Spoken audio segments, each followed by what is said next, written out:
শান্ত এক বিকেল, কিন্তু হঠাৎ করেই আকাশে ঘনিয়ে আসে কালো মেঘ, আর মুহূর্তের মধ্যেই আকাশ থেকে নামতে থাকে বিশাল এক ঘূর্ণি, যেন আকাশের সঙ্গে মাটির সংযোগ ঘটাতেই এসেছে কোনো দানবীয় শক্তি।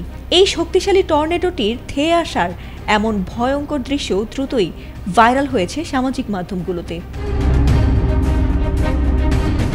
টাঙ্গাইলের পর এবার ব্রাহ্মণবাড়িয়ার কাইজলাবিলে দেখা গেছে শক্তিশালী টর্নেডোটি। শুক্রবার বিকেল ৫টার দিকে সদর উপজেলার পাঘাচং ও বিজয়নগর উপজেলার কাইজলাবিলের উপর দিয়ে টর্নেডোটি বয়ে যায়। ভিডিওতে দেখা গেছে ভয়ে কেউ দৌড়ে পালাচ্ছে, কেউ আল্লাহর নাম নিয়ে আজান দিচ্ছে, আবার কেউ মোবাইল হাতে ভিডিও করছে এই বিস্ময়কর দৃশ্যটি।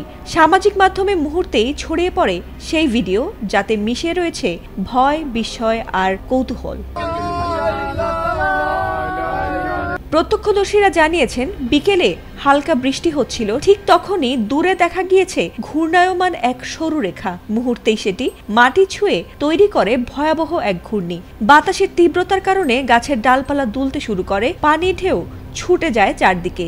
আর হঠাৎ এমন দৃশ্য দেখে ঘাবড়ে গিয়েছিলেন অনেকেই, আর অনেকেই ভেবেছিলেন এই বুঝি আল্লাহর শাস্তি নেমে এসেছে।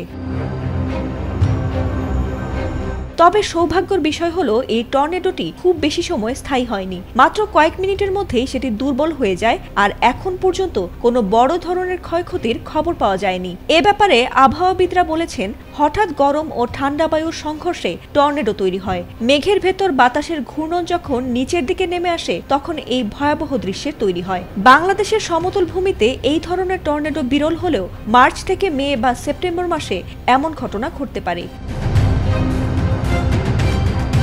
এর আগেও ব্রাহ্মণবাড়িয়ার এ এলাকায় টর্নেডোর ঘটনা ঘটেছিল। ২০১৩ সালের ২২শে মার্চ চিনাইর ও আখাউড়া এলাকায় এক প্রলয়ঙ্কারী টর্নেডোতে প্রাণ হারিয়েছিলেন ২০ জন। এবার যদিও তেমন কোনো ক্ষয়ক্ষতি হতে দেখা যায়নি, তবে প্রকৃতির এই হুঁশিয়ারি আবারও মানুষকে ভীত করে তুলেছে। ফাতিমা সুলতানা, এটিএন বাংলা।